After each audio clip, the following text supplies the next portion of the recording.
Hello again. Today I'm going to go over the process for making a standard cabinet door. So here I have one that has already been assembled. On this, the sides are called stiles, and the top and bottom horizontal pieces are called rails.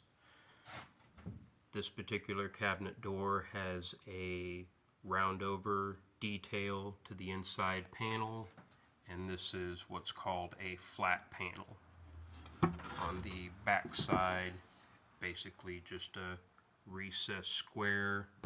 You'll notice the panel is finished on both sides. So I'm going to go over the process for making these. There are several cuts that have to be made on the shaper. The rails get a coping cut, and then the stiles get the detail cut, also called the sticking. The first thing you're going to want to do is establish your door size, the width and the height. I typically use a 3/4 thickness material for my cabinet doors, and then determine what species of wood you're going to make it out of. This here is poplar. The doors I'm making are going to be painted, so I typically use poplar for paint grade material. Poplar can be stained and finished, and when done right, it does look really nice, but for the most part, poplar is used in paint grade applications. For the interior flat panel part of the door, I use a two-sided birch 1/4 inch material. This is a full thickness, called a 6 mm. You're not going to find this at your typical hardware store. You would have to go to a cabinet supply lumber yard to find this type of 1/4 inch. What you're going to find at your typical lumber stores is going to be about a 1/16 of an inch thinner than this material, and will loosely fit inside the 1/4 inch groove we're going to cut for the doors. And some people do use it. I have seen it before, but I like mine to be nice and tight, so I splurge for the more expensive full thickness material on that. Next, after you have established your door size and the material you're using, you're going to want to take your lumber to the joiner to clean up the edges, and it also squares up the material as well.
The joiner will also straighten your material if the piece of wood has a crown to it. The joiner, after a few passes, will make that nice and straight, take the crown right out. Next, we need to cut the rail and stile material to the correct width. On these doors, 2.5 inches is what the rail and style both are. Some doors can vary a little bit, but that's fairly standard to have a 2.5-inch rail and stile.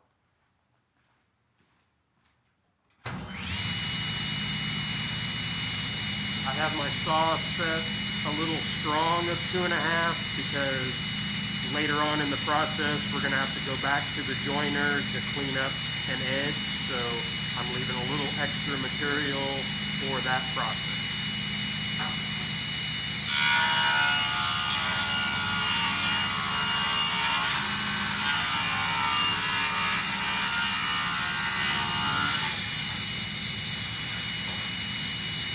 And I'll flip that over to the other side that I already have joined.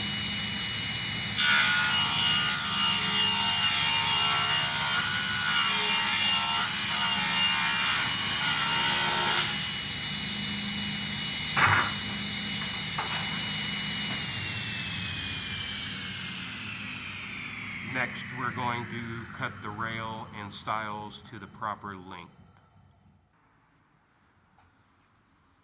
I am now set up on the miter saw and ready to cut our rails and stiles to length. I'm going to cut the stiles first for the doors I'm making. I like to stack cut so that way all 4 pieces that I'm trying to cut to the same length are identical. We'll start first by squaring up the end.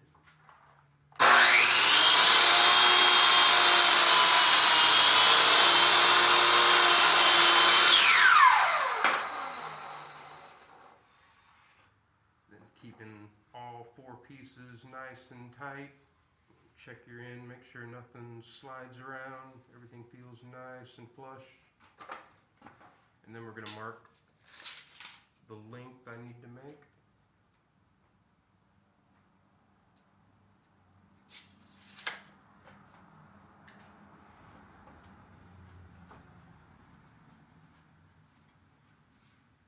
One more time, flush everything up.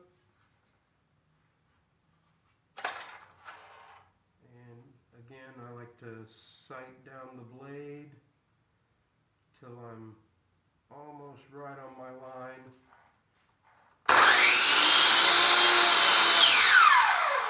And then if I need to adjust, I can slide that over just a little bit.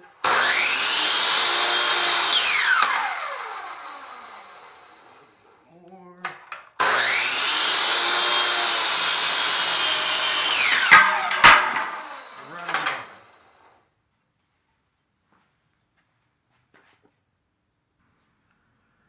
So I have the stiles cut, and in typical form, the stiles should be the same length as the height of your door, or the same measurement as the height of your door.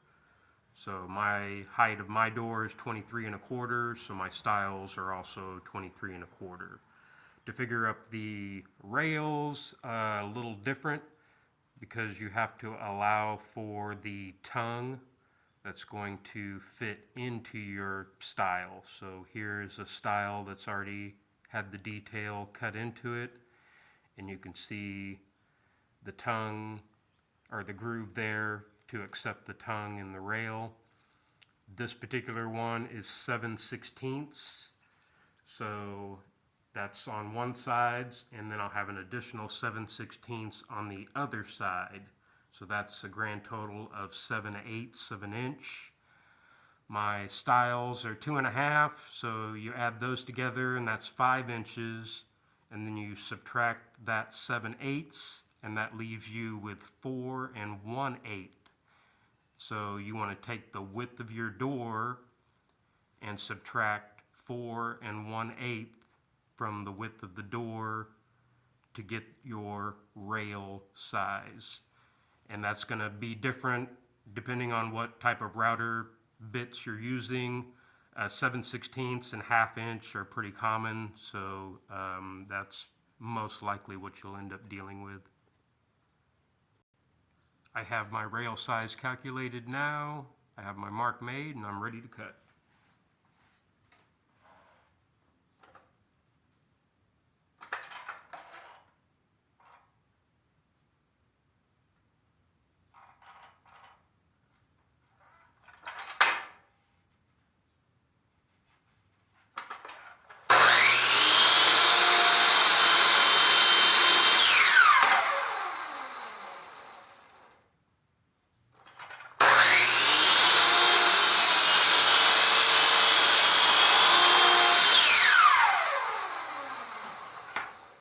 there we have our rails. Next we're going to go to the shaper and set up to cut the coping detail. Here we are at my shaper. For this setup I have a router bit set that does the coping and sticking profiles.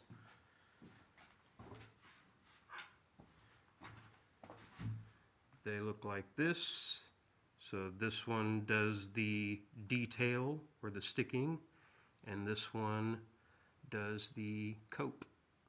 So this is the one we're going to set up first and cut the cope joint in all of the rails. Another thing you will need before starting on this process is a good push block.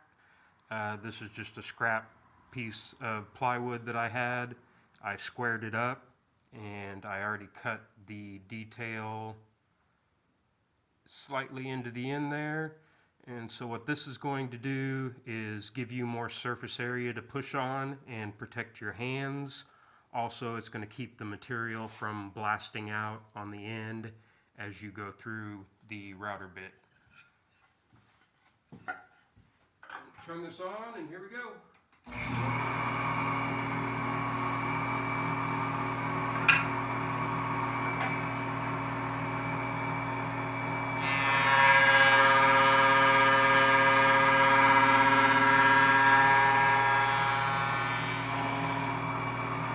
Flip it around and make that same cut on the other side.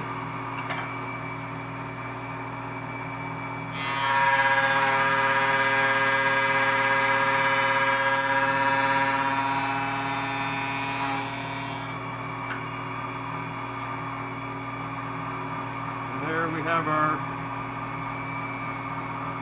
first cut. And that is what that looks like.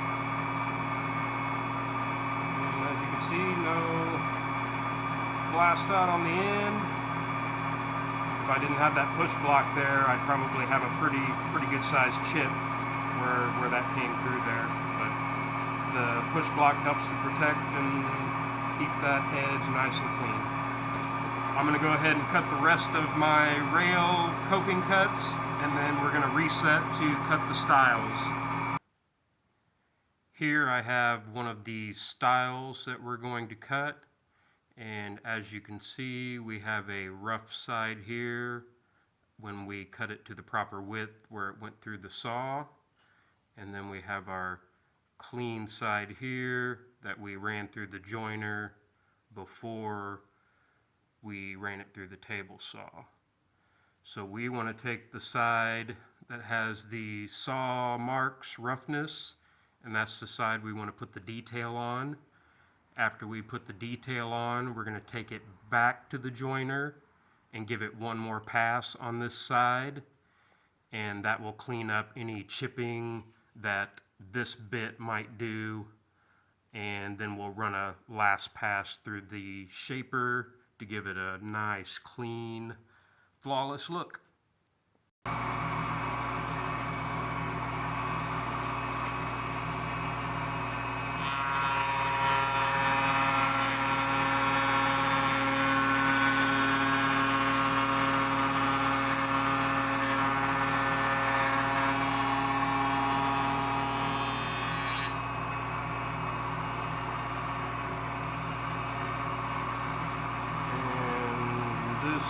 What that detail looks like.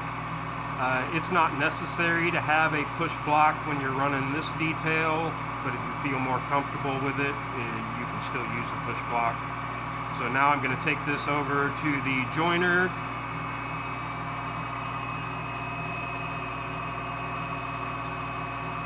Give that a quick pass on this detail edge and then bring it back to the shaper to clean that up.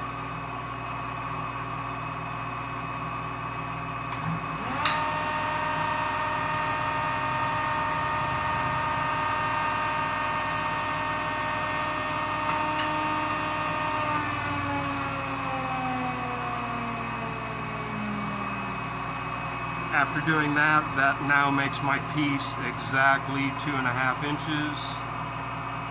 And then, so that, let's see if you can see that, that's squared it off just a little bit on the detail, but cleaned everything up, got rid of all the saw marks, any chips, and now we can rerun the detail for the final.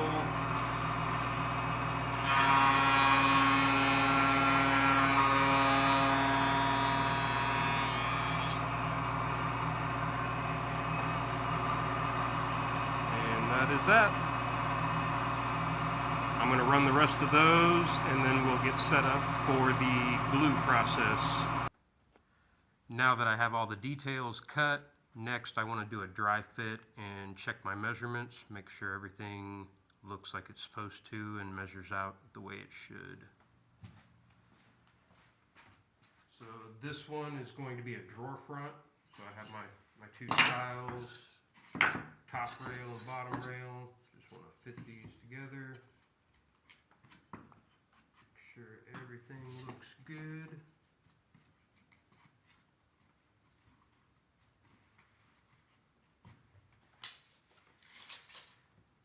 Check my measurement. That looks good.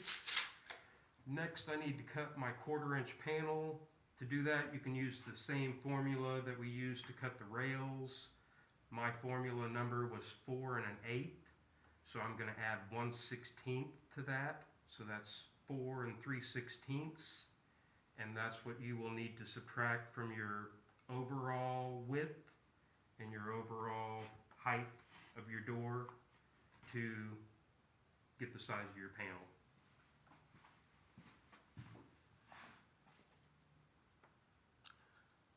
I have the 1/4-inch panels cut and we are ready to start the glue process. I have everything laid out in order that it goes, and I start with the style. Always stand that up. Grab your rail.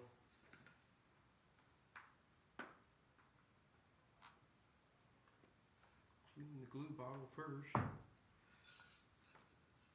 We want plenty of glue on that.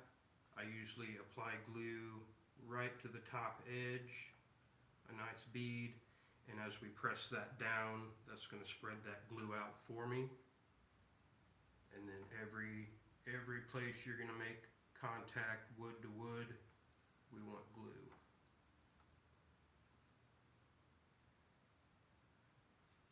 And then we're going to set that in there. Press that together, and then we can wipe off excess glue with a wet paper towel. Next, we want to set our 1/4-inch panel in its groove, and then apply glue to your next rail.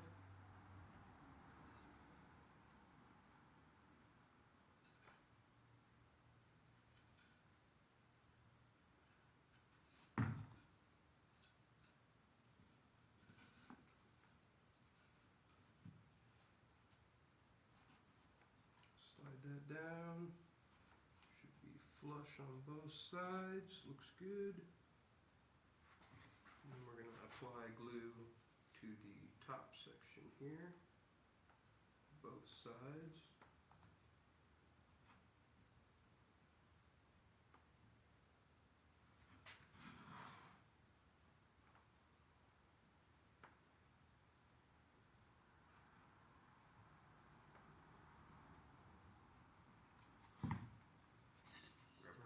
And then slide it into position.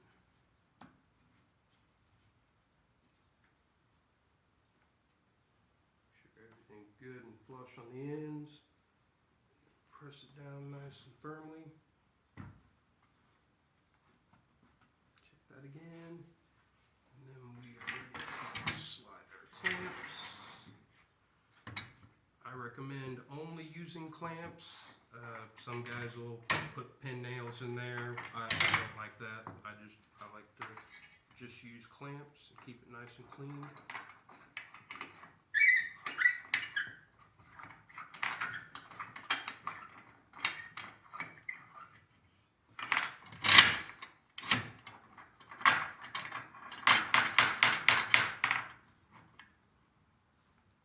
You want to keep your clamps parallel with your door or drawer front that you're gluing up to keep everything square.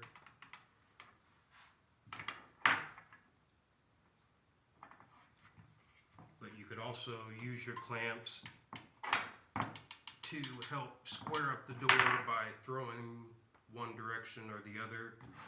So always want to check to see how square everything. This is going to be a little tough because it's a drawer front, but everything's looking pretty square. You're good. If it looks like it's off one way, you can either push by hand to try to square it up. If not, then you can loosen up one of your clamps and slide it one direction or the other that you're trying to push the door to square it up, and then leave that to set up like that. And that should hold it square, but we're looking good as is, so I'm going to snug that up, grab a wet paper towel and wipe off the excess glue. I have the excess glue wiped away. It's still just a little bit wet, but no big deal, that'll dry, and then we'll have to sand it afterwards. But here is our finished product. Everything glued up really nice. All the joints are nice and tight. It is always a good idea to sight down your piece and just make sure it's laying in the clamp nice and straight. We'll let that set up for about 15 to 20 minutes, and then it can be removed from the clamps, start the sanding process, and it'll be ready to install, and painters will finish it from there. Thanks for watching.